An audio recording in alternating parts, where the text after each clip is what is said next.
OK, back to our breaking news. The two suspects that Britain named in the poisoning of Russian double agent Sergei Skripal and his daughter back in March in Salisbury have given an exclusive interview to RT's editor-in-chief. Correspondent Daniel Hawkins joins me now. Hi there, Dan. You've watched through this interview. What did they say? Well, indeed, Ruslan Boshirov, Alexander Petrov, two names that have been non-stop on TV, on the radio, the newspapers, and two faces that have become all too familiar to viewers, both here in Russia, in the UK, and other Western countries as well. It was quite a long interview. Margarita took the decision to not edit any of the parts, to only have two cameras so that we could see the whole thing. Obviously, many of the key questions were asked that were on people's minds. Who are these men? Are they as they were on the passport? Are they who they claim to be? What were they doing in Salisbury? What were their movements, etc.? Many of the questions that the public, the viewers and the police had to ask as well. They explained themselves as to why they were in Salisbury, what they were doing there. Let's take a look at some of what these two men had to say. You called me on my cell phone and told me that you're Ruslan Boshirov and Alexander Petrov. You really look like the pictures shown to us by the UK. Who are you? We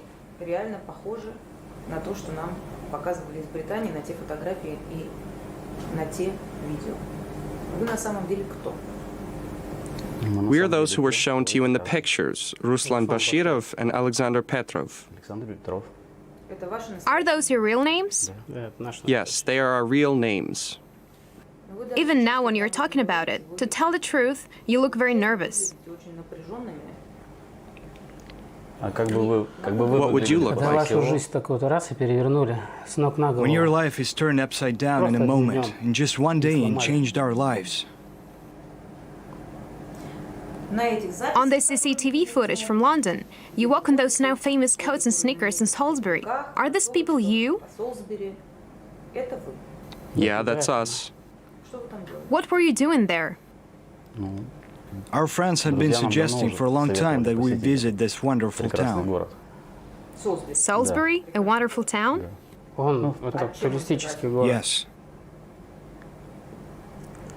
There's the famous Salisbury Cathedral, famous not only in Europe, but in the whole world. It's famous for its 123-meter spire. It is famous for its clock, the one of the first ever created in the world that's still working. Right, OK, Dan. Oh, Britain's convinced that these two are Russian intelligence officers. Well, what do they say? Well, it's clear that they denied any association with Russian intelligence services. They claim to have their own business to do with sports nutrition. They say they regularly went on trips to Europe, both for business and for pleasure. Indeed, as the UK authorities said, Vienna was one of the places they say they went to. They didn't disclose too much more, really, neither about their personal lives, their family, affiliations, friends or business. They claim for fear of some sort of repercussions. They said that they find it very hard to even leave their homes, that they're recognised, they feel under scrutiny, and understandably, given the scale of this scandal that has blown over the past weeks and months. They did say, though, Margarita did notice that they appeared nervous, as they mentioned in that video as well. When asked what to do next, the men also seemed at a loss as to how to answer, saying they just hoped that this thing would soon be over and the truth would be found. This is another part of the interview. What do you think about the whole Skripal case? We are living in it. You can't imagine what it's like. We'd like if one day the real perpetrators are found and we're given an apology. By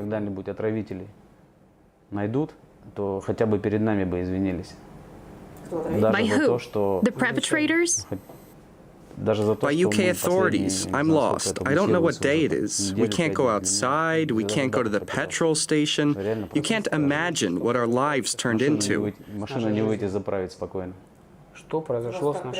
Are you being recognized on the streets? Of course, our faces are on TV every day. They talk about us on the radio.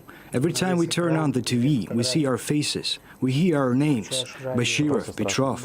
Would you be able to live like that? I try not to watch the news. It's over and over and over again, every day. What are you going to do next? We just want for this to be over. Well, these two men, Ruslan Boshirov and Alexander Petrov, those are apparently their real names, unlike the UK police claim to be aliases. They do certainly appear to be the men in the CCTV and the other images published by UK authorities. The interview, as we say, is unedited. Margarita Simonian has declined to give her impressions, saying it's up to the viewer to watch this, to decide and to make their own conclusions as to who these men are and whether to believe their version of the story or not. For many, this could leave more questions than answers, of course. However, this is perhaps another piece in the puzzle that is this seemingly never-ending saga of the Sergei Skripal case. Indeed. OK, all right, Dan, thanks very much for updating us on that. We'll be showing you more clips from that in the coming hours. Like Dan said, it's a long interview. If you want to see the whole thing, it's available right now at rt.com.